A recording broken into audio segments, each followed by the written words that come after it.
Hello! Greetings and welcome. This is the fourth or fifth episode of the Burnt Out Podcast, hosted by me, Grace, as you know. I'm here with my classmate, Bella. Say hi. Hi, I'm Bella. And we're going to be talking a little bit about crunch culture and how it applies to certain service jobs. In my case, I'll be talking a little bit about interior design and both the educational side of it and the professional side of it. And Bella here will be talking about law enforcement, which I know they seem not connected, but they are, I promise. Just give us a minute. Um, Bella, do you want to give your credibility? Yeah. So I am currently studying criminology and sociology. I'm in my fourth year at university studying this. So over the years, I have learned quite a bit about sociological theory, which I'm also going to apply later to our discussion about the law enforcement profession. And as Grace mentioned, these do seem like very unrelated things, but as you will come to find out fairly soon, there are a lot of very similar things that tie into the crunch culture with both of these service positions. Yeah, so just to get us started off, some rundown, some sociological topics that we're going to cover today.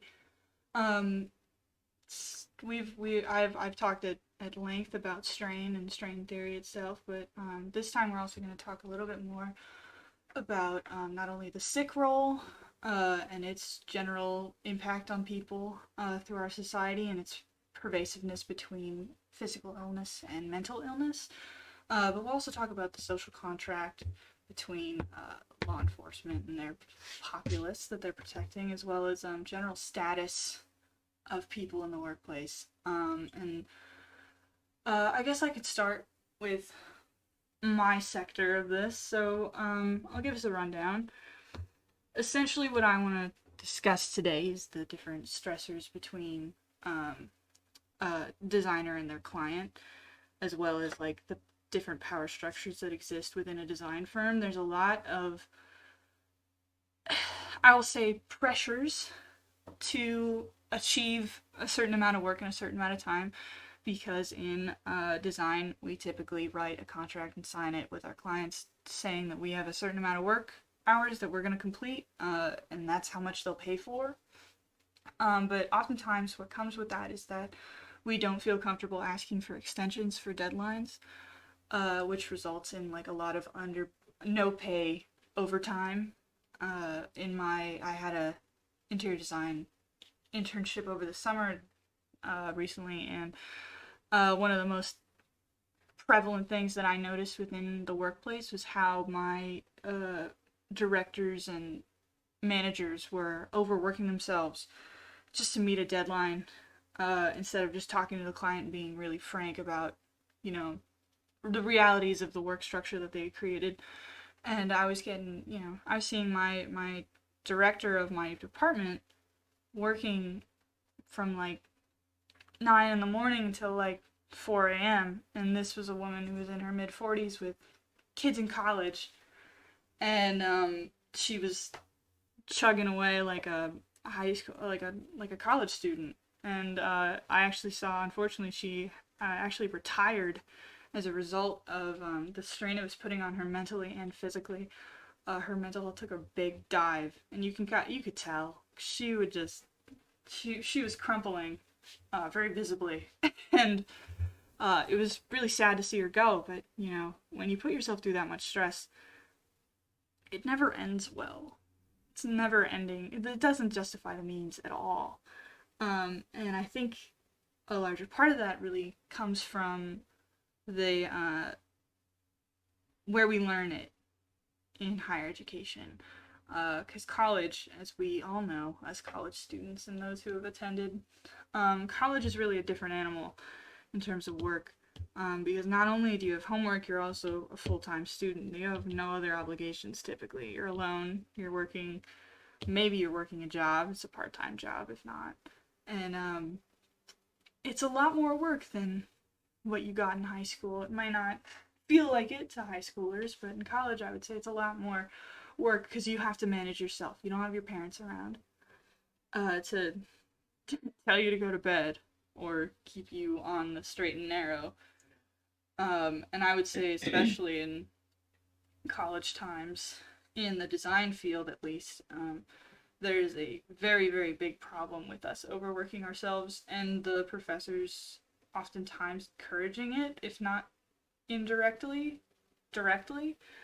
Um, uh, for some examples, there was a second or first year professor who told one of their students that they needed to commit 40 additional hours outside of studio to studio. And mind you, we work 12 hours a week in studio from 1 to 5 or 8 to 12.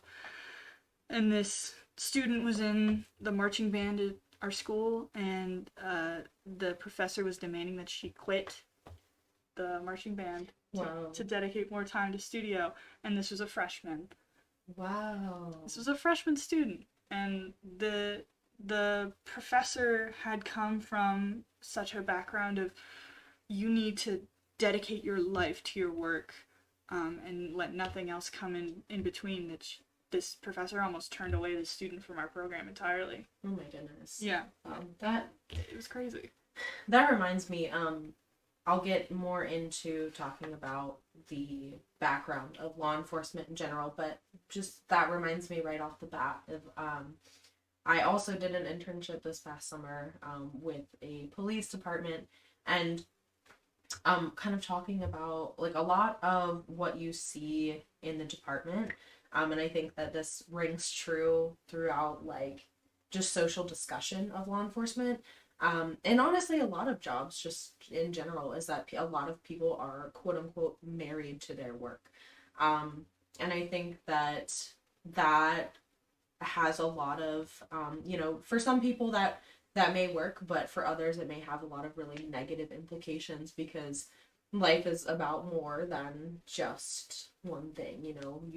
The I would say, at least in my experience, the best way to get through things is to have a good balance between whether that be work, social life, that kind of thing. And when you're literally being pressured to be essentially be married to your work, I think that's just really unhealthy, and I don't think that's something that should be taught to students right off the bat. Yeah, and I mean in our class specifically, we've talked about like the very parasitic relationship that Americans have with their job and their like perceived value by others of how if they can do work then they are valuable. And I definitely think that that extends into this both for both of our topics because as civil servants, as servants to the people, as interior designers and law enforcement are, there comes a point in which the person behind the job title is laid to the side in an effort to continue to carry on with the different responsibilities of the job. And I think that, in capitalism, as I'm historically bound to say, there is no room for humanity. There becomes once you assign a currency of value to a person, and it's just about like how much work they can produce in a day, you lose that humanity immediately, and that in itself is a toxic and harmful scenario. And I think that's why we see so many problems with not only upper class but working class people not seeking help for their mental health because they're worried about losing their job, or they're worried about taking time away from their job and losing a paycheck. Yeah, absolutely. If you don't mind, I'm gonna kind of give a little bit of background about what I'm gonna talk about today. So as a criminology and sociology student, I am geared towards learning a lot about law enforcement, like the criminal justice system in general.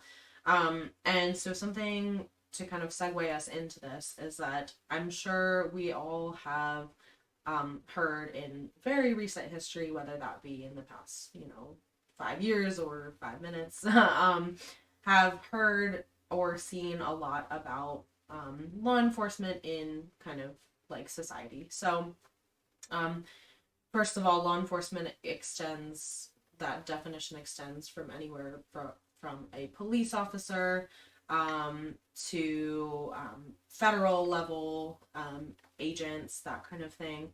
But as we've all seen in the past couple of years, law enforcement has been relatively, I would say, a hot topic in the media. Whether that be, when you're talking about the resurgence of the Black Lives Matter movement, um, kind of that highlight a lot of cases of police brutality. While I think that these acts of violence are completely inexcusable, I do think that when we take a look at these unfortunate events, and we're trying to get to the root of the problem and figure out how we can avoid such things in the future, I think it is really important that we begin to turn the conversation in some way towards mental health and mental well-being. And of course, that's what this class has been about. So just to kind of dive into that, very similar to what you were saying earlier about with your career path. In law enforcement, a lot of times there is a stigma surrounding mental health and getting help for mental illness. So, and this of course applies to many different professions, but specifically talking about law enforcement officers, they are kind of regarded as, of course, authority figures based on our social contract, which again, I'll get into that. So, social contract theory basically says that we all live together in society in accordance with kind of just a general agreement that establishes our rules of behavior in society. So, essentially, what that's saying is that we all agree to live in a society together, and we are all bound by these rules if we choose to live in this society. So, generally, most people do follow this social contract. Of course, you've got people like the Unabomber who decide to completely throw that out the window and just ignore the social contract. But anyways, so tying this back to law enforcement, because we have this social agreement amongst each other, that also calls for something to kind of keep these rules in check and keep people in check with the rules. So essentially, the social contract is one of the bases for our law enforcement in society. Kind of like someone's gotta keep everybody together. Mm-hmm. So, in some ways, that's the police. Others maybe not, but generally that's where law enforcement kind of has this basis from. So going back into what we're talking about with mental health care and law enforcement. So as I said before, there is a severe stigma surrounding law enforcement officers. Generally that could be because, sometimes people, not even just law enforcement, but people don't know how to access the right healthcare, unfortunately, as mm-hmm. even as this is becoming a very prevalent thing in our society to talk about mental health. There are still a lot of situations in which people don't have the resources to access proper mental health care. And that goes into a whole issue of healthcare and all of that, which I won't go down that rabbit hole right now. Yeah, that would take us forever. Yeah, that would be another podcast. Definitely. But so, that's one of the things that kind of continues this cycle of, and the stigma surrounding accessing mental health care. But then also with law enforcement officers being in a position of authority, very similar to what we discussed in class before about military members and accessing mental health care. There's kind of this idea that if you, as an authority figure, as as a military member, as a police officer, as a federal agent, anything, if you in that position of authority go and access mental health care, that somehow makes you weaker or makes you not eligible to, or not good enough to be in that position of authority anymore, which frankly just is not true. I've talked about this with several people, but I think we're all at a point in society where finally we're able to admit our differences and able to kind of attack that head on. And so, what is normal? I always say, like, what is normal? There is no normal. So, we're all different, and I think that that's really something that we kind of need to continue instilling in everyone, is that just because you ask for help doesn't mean that you're not good enough or you can't do a certain thing. And I mean, especially within law enforcement, like, that job is dangerous, and you're willingly going into dangerous situations or very stressful situations at the very least.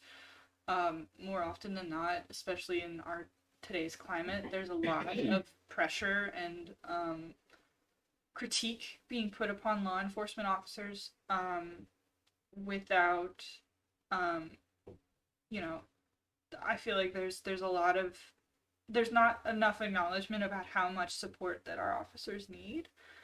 And also, just like any civil servant, yes, they are serving, and yes, they are very important in our society, but they are also people, and I feel like we lose track of how much stress and strain that can take on them, and what a mental toll that can be, that can actually make them do their job worse. And it usually results in, like, really tragic stuff happening just because, it wasn't caught in time, and it could have been changed, but they don't have the right resources, they don't have access to the correct resources to help them cope with the stress and the strain, and that results oftentimes in them not in lashing out because they are in a violent environment. Yeah, exactly. Just as, we might kind of analyze, and bear with me here, but just as we might analyze, a school shooter who was suffering from mental illness, we want to go back to, okay, why did they do this? There may be several reasons that culminated in their actions, not just mental illness, but there are so many different factors. And then, if we kind of parallel that with a lot of, like, the cases of police brutality that we've seen in the media, we go back to that. Okay, why did they do this? If these people had been receiving, not even necessarily like very targeted treatment, but just general ideas about coping strategies, just having awareness training, like that kind of stuff. Exactly. I feel like a lot of the a lot of the events of, like, police brutality that we've seen over the years, I feel like they had been coached on particular situations, or even just generally, like you were saying. I feel like we would see a rapid decrease in those kinds of events happening, as well as, like, this can be seen as kind of controversial, but I feel like that law enforcement generally should be less militant than they currently are. I'm a big advocate for defunding the police, in that we need to stop giving them, like, huge weapons of general mass destruction. Sure. Just because, like, again, like, we don't trust civilians with them. Cops should be considered partly civilians. They are not trained extensively like you are when you're in the military. They get what, 3 to 9 months, 6 months? Frankly, it just depends on the It department depends. sometimes. So they have that little amount of training, and that they don't get taught anything about like crisis management or general like coaching on like how to get someone through like a mental illness crisis or something along those lines. They don't get any of that training. They're just kind of thrown into it. So of Mm-hmm. course we're going to see violence and ham-fisted attempts at solutions when you need a more delicate hand because they were never taught that.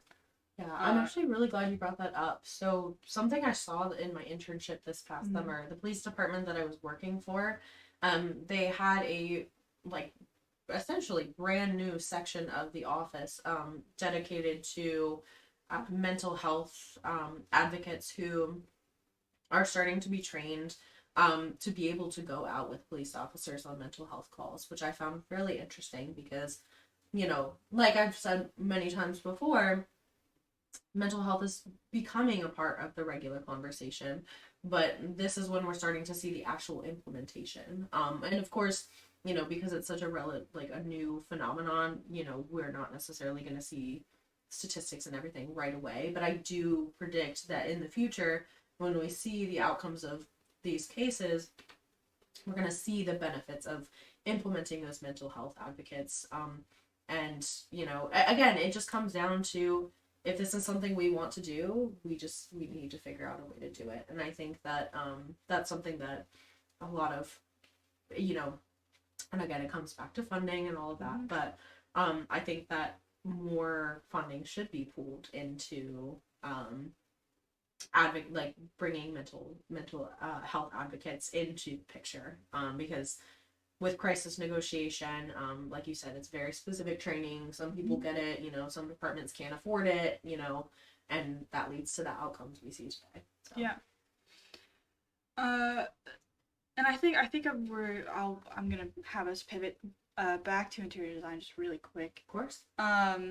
Speaking of the prevalency of mental health and general wellness in our society nowadays, I also think that there's a lot of preaching, but not as much practicing.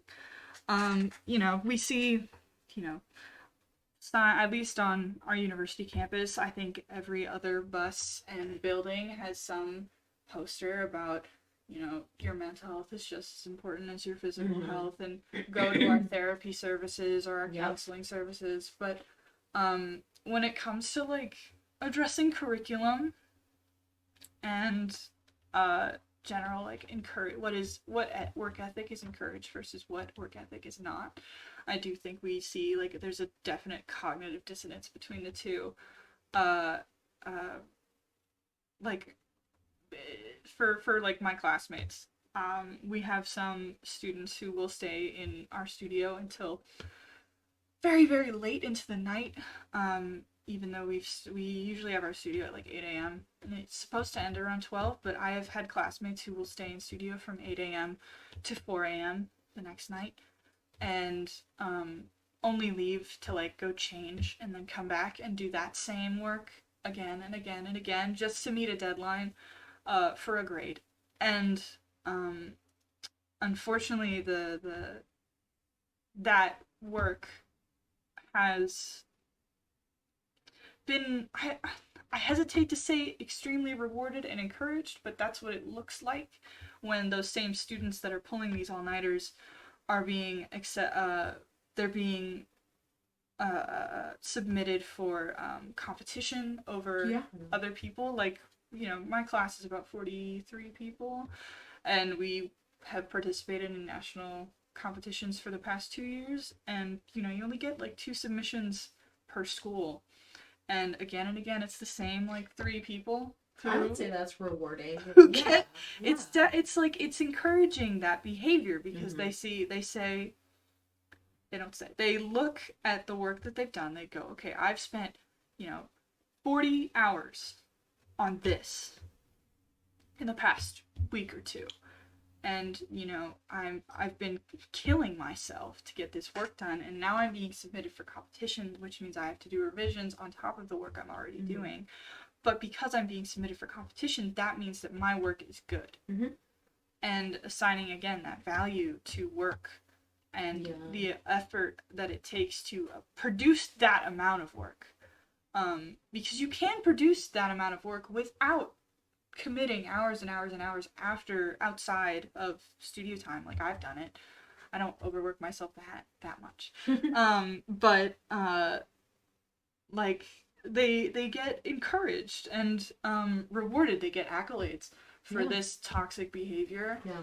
And I think that only becomes more prevalent when you leave, because as soon as you leave and join the actual workforce, that effort and that goal to achieve it's not tied to a grade anymore. It's tied to a paycheck. Yeah. And that becomes your livelihood. It becomes your livelihood, and then you can't break out of it because you're like, well, that's my job, and that's how I live and pay rent and eat. I mean, it comes down to basic psychology. Like, you are literally doing, from what I hear you're saying, you're doing this over and over, and the reward is you get picked for, these certain things. Mm-hmm. You're going to continue practicing that behavior because you see that positive reinforcement.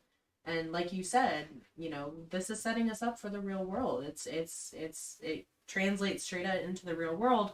But then, like you said, it becomes like your survival method, and that's really unhealthy. Yeah, and I think that's prevalent not only in design, but through almost every single thing you can think of, every kind of career you can think of, from farmers to where it not only becomes their livelihood, but it's also their identity. So this is kind of a tangent, but blue collar workers like coal miners and farmers, the culture of their work creates a identity that is holistic in their career. It is directly and inherently tied to their identity as a person. So when they lose that livelihood, they lose all sense of identity, and they become extremely, extremely depressed, or they experience a lot of strain, and they experience anomie.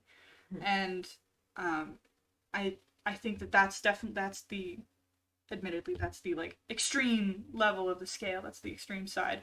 But generally in our society as it fits nowadays, your job is more often not the thing you do the most. And it becomes a part of you and a part of your identity. And once you tie, money to it, it becomes prevalent in a way that can very quickly eat away at you as a person. Yeah. And I think that's also prevalent in law enforcement, I would go to say. I agree, yeah. That because not only are they being encouraged to, in certain circumstances, obviously not all, but in certain circumstances there are encouragements of bad and toxic behaviors, like staying quiet about a corrupt cop, or encouraging negative behavior against, I don't know, like people that they've detained, or just generally like malpractice. I feel like that all culminates from that, well, this is my job, and if I lose my job, I don't have money, and if I don't have money, I'm poor, and I'm impoverished, and I face strain, and that all contributes and compounds into just a really, really awful cycle of abuse in the workplace. And not only that, but also, at least particular to police officers, from what I've seen in like my experience, that's also your social network, because the way that the schedules are set up, you're most of the time you're working fairly long shifts, and that could be like daytime, that could be overnights, that could be late nights, whatever that may be, but these are people that you're spending the majority of your time with, and so law enforcement officers tend to band together in that sense that, these are the people you're around all the time, just as you might with your coworkers. But when it comes to something that's unique for law enforcement officers, is that a lot of the time, these are the people who are literally either saving your life or, protecting you. So it comes down to life and death. And so these are the people that you're trusting your life with. And I think that creates a certain special bond. So when like you were talking about, you're put in these really tough situations and that's your identity. That's another thing that you don't want to lose. Not only do you want to lose your sense of your income, your sense of identity, but also like your social network. Which is why a lot of times, like you said, sometimes we'll see in, the media, these big scandals come out and nobody said anything about it because of that tight-knit network. Yeah, and I'd also say on the opposite side of that, like, as a result of the pandemic, we all know that the workplace has shifted dramatically to, more flexible, quote unquote, flexible hours. But also, that is just, I like to think that that is just an excuse to say that you're allowing your job to be flexible on your life. Yeah. In that it's not that you're flexible, it's that your job requires you to be accessible at all times. And I feel like also through, I might sound like a boomer here, but through the prevalence of smartphones and devices in our lives, we've also lost a lot of like what I refer to as like third location places. So like malls, social places that are not your work or your home, but like other places. So like malls, parks, all those kinds of things, hangout spots have been diminished over time, and especially because of the pandemic, avoided.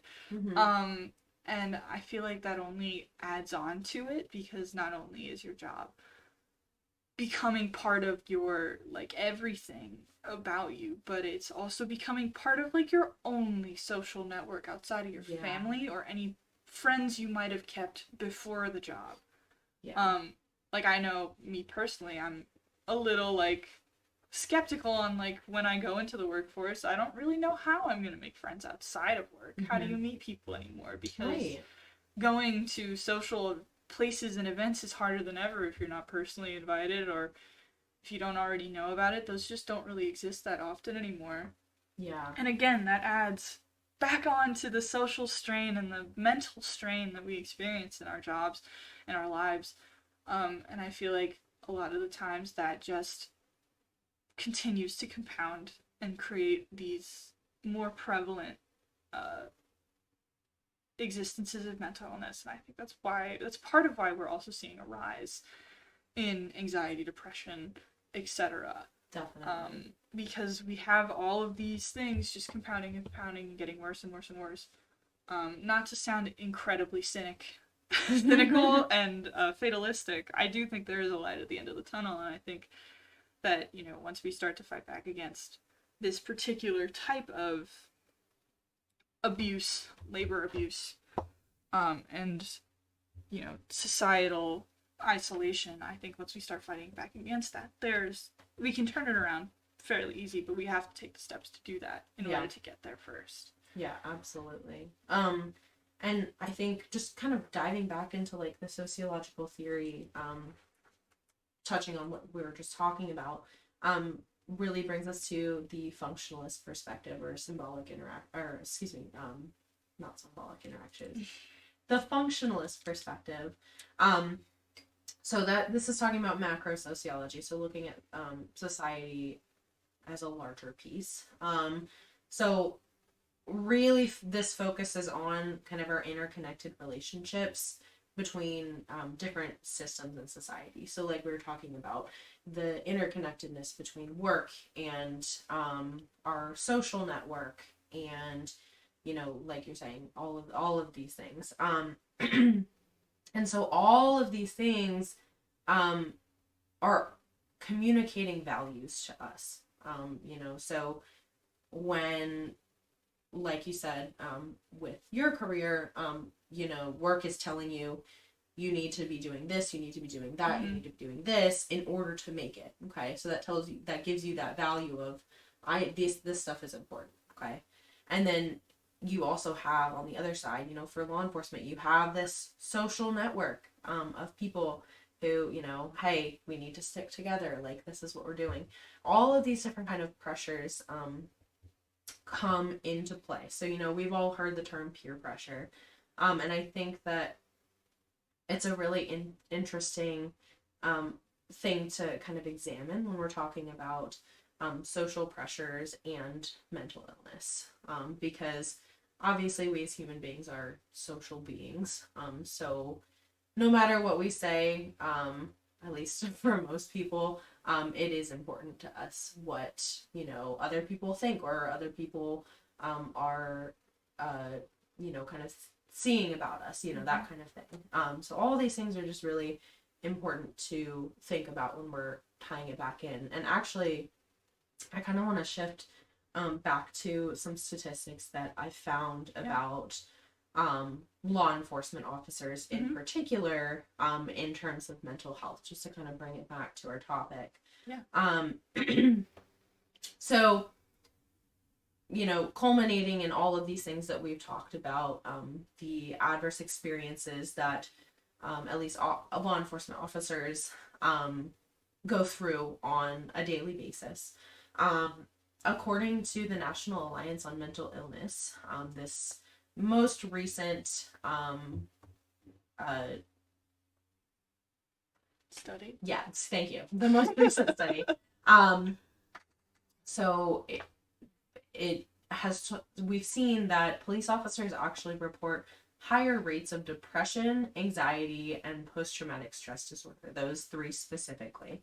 And that's in comparison to the rest of the general population. So, we can microanalyze that as much as we want, with everything that they see on a daily basis, the stress that they're going through. And then another really alarming statistic, also published by the National Alliance on Mental Illness, was that more police officers actually die from suicide than they do in the line of duty. So more police officers are dying by suicide than dying from a result of their work directly. So whether that be, being injured in, like, fatally wounded in some kind of altercation, those kinds of things. And those were some, excuse me, pretty big, like, statistics that stood out to me. Throughout our class, we have talked about different mental illnesses, depression, anxiety, and PTSD. And I do think that it makes sense, unfortunately. Yeah. Like these statistics that we're seeing, just based on what we know about law enforcement and what they go through. So of course, they're dealing with a lot of very sensitive information in a lot of cases. They're getting involved from what I saw in my internship. Law enforcement officers are getting involved in other people's personal lives. And I think that that's one of the most difficult parts of the job, that sometimes is kind of glossed over. And so I do give law enforcement officers out there all that credit for, having to be kind of this authority figure in some really, really unfortunate and difficult situations. For instance, whether that be responding to a domestic violence call. I heard a lot of stories at the department about, going and, finding dead bodies. And, it honestly was kind of like a shock to me how casually they discussed it. And, there's a lot of just human ways of talking about uncomfortable things, but the humor that they used and stuff like that, just for me as a civilian, hoping to become a law enforcement officer, was very kind of jarring to me, because, besides, of course, your, autopsy technicians and stuff like that, like, a lot of professions don't deal with, death and violence. Yeah, death and violence in such a close proximity. Yeah. These people see people die right in front of their faces. Sometimes they have to be the ones to inflict that on another human being. Of course, the goal is never, we want to kill this person. It's a safety issue. But, that does take a very, very big toll on people. And, just as we've discussed this whole time, is that we're all different. We're all in different stages of mental health and different places in our lives. But especially if you have a like an undiagnosed mental health condition, putting that together with all of these really difficult things that you have to do as a part of that job. You don't get the choice. You are thrown right into it. And that's just the nature of the job.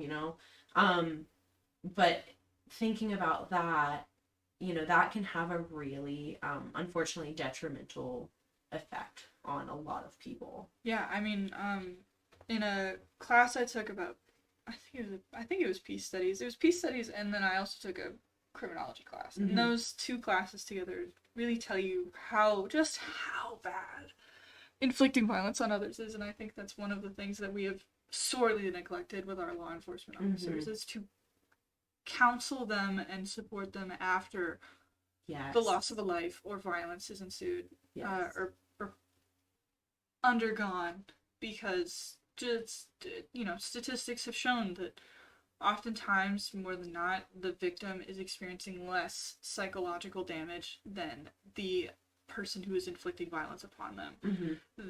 To harm another human in any way, shape, or form is inherently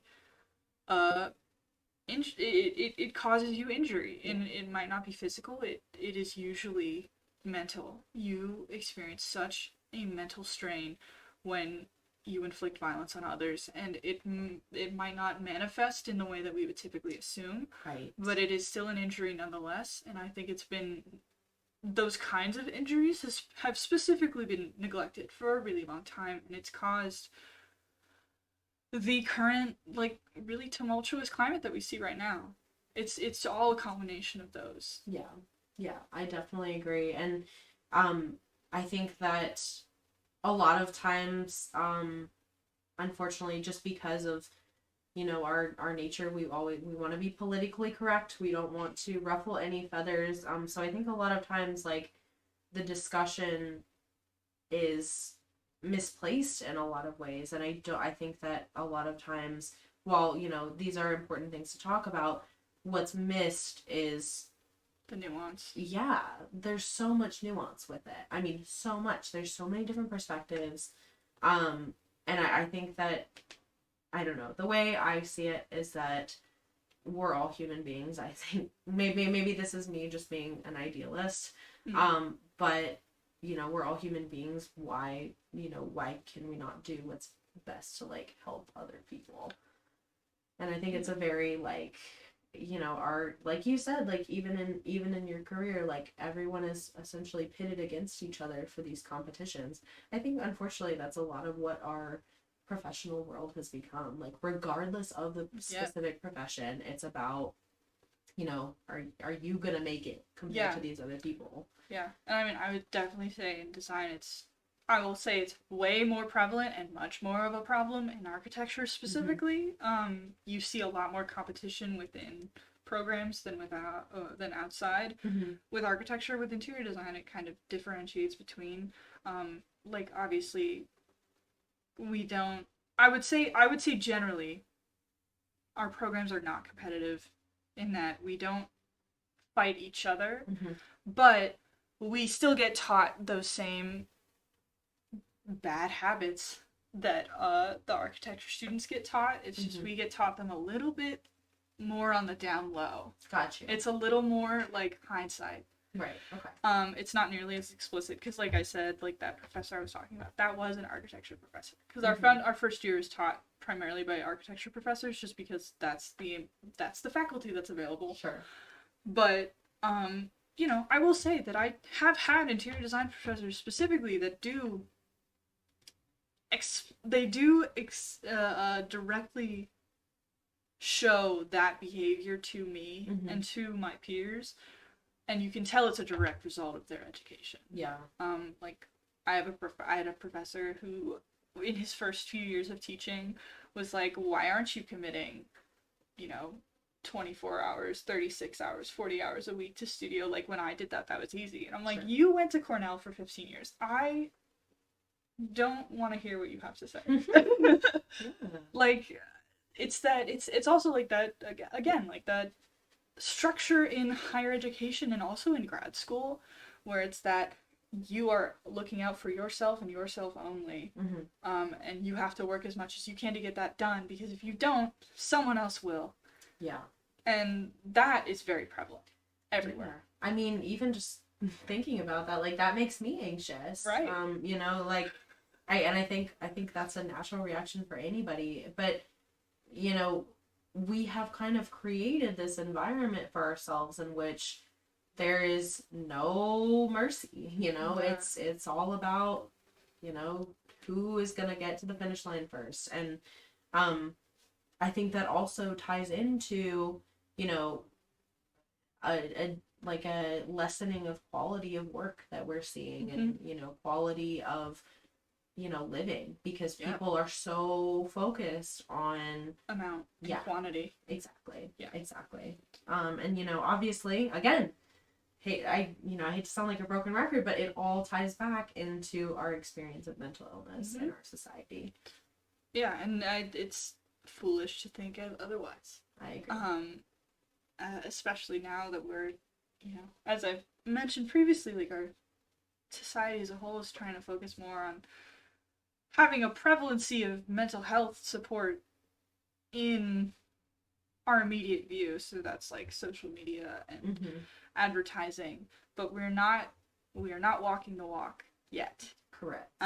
Like you'll see in, like, at our university we had in my school we had, or our college, we had a wellness summit that was hosted by the administration, and we were told it was going to be like a workshop of sorts for students and faculty, and then we got there and it was 3 hours of lecture, wellness in the professional world of design for other people, not within the culture of the work, but within our clients and our clientele. Yeah. And then, or like one of the speakers was talking about like healthcare devices, and we're like, that's not, what? No. And so, and then we had like a thing with our like student services department. They like did like a it's not a think piece, but it was like another like workshop, Sure. where they like talked through like a certain, like gaining a certain mentality when working, and we were like, for sure, but you see our curriculum currently stands at odds with that, and we can't enact that because the work we have to do directly counteracts that. Well, yeah, I mean, like you said, like there's a lot of talk in the talk, but if, you know, we can say all we want, oh, we want to support you, we want to, and I think this goes for education, I think it goes for the workplace, I think it goes for just general life. You can say all you want, we want to help you, we're here to support you, you know, maybe even going as far as having some resources, but really implementing that into like our way of life is something that I really don't think that we've kind of crossed, or gotten even close to that boundary. Yeah. It's not enough to just offer it, right, and have it available to some. It's only available to those who have the resources to get to it. They have the time to take off. They have the time to pay for it. They have the capacity to really think about it. It's only available to those people, that small group of people right now. Yeah. And there is a much larger stage in which people are not getting access to that, and I think it's ignorant of us to claim that we are advocates for mental health without actually taking action to implement mental health awareness training, etc., into our society and into our systems as a whole. It's not enough to just add on a supplemental counseling session or group of, you know, advocates. You need to ingrain it in your structure, otherwise it won't work. I agree. And, you know, again, going back to the title of this entire podcast, Burnt Out, I think that, you know, not only are we getting burnt out in our lives and our education and our workplace from, you know, the constant day in, day out of the same thing, but also the failure of the systems that, you know, claim to support us. We're burnt out from that as well. Yes. I know I am. You know, at the end of my 4 years of college, you know, I've heard the same thing over and over again since freshman year. And I see little, I guess, little gems of like support every so often. You get a really great professor, or, Mm-hmm. you have a really great advisor, or, something like that. But it's not there fully for everyone. And I mean, if you're gonna sit here and claim that we have these things for you, we're here for you, but then it doesn't get, you know, communicated or really given to everyone who needs it, I hate to say it, but what's the point? What's the point? Yeah. um yeah, I mean, okay, I'm not here to say that stress is going to go away, or, we're going to be, everything's going to be perfect if we have this system in place. But I do think that the failures of these systems are will decrease if we choose to put in Yeah. the work that needs to be there. If we create a safety net for anyone and everyone, equity over equality, it will result in an overall net positive. That's just how that works. Sorry to say, but when you support everyone, everyone gets supported. Hey, and I think that's a pretty good place to leave off on a more positive note, is that, you are not alone. You are not powerless. There is always an ability to change, and we should always take that opportunity to change. Yeah. Especially if it means that other people benefit, that the mass, the general benefit. Yeah. So I'll think we'll sign off for now. It's been 50 minutes. I think that's a pretty good chunk of time. Thanks for listening to us ramble. Yeah. As you know, we like to ramble on this podcast. And I think I'll leave y'all with the last, take care of yourselves. Think on this, how it applies to you, what you can do with your small amount of power that you do have as an individual within a society. And with that, bye-bye now. Say bye-bye. Bye-bye.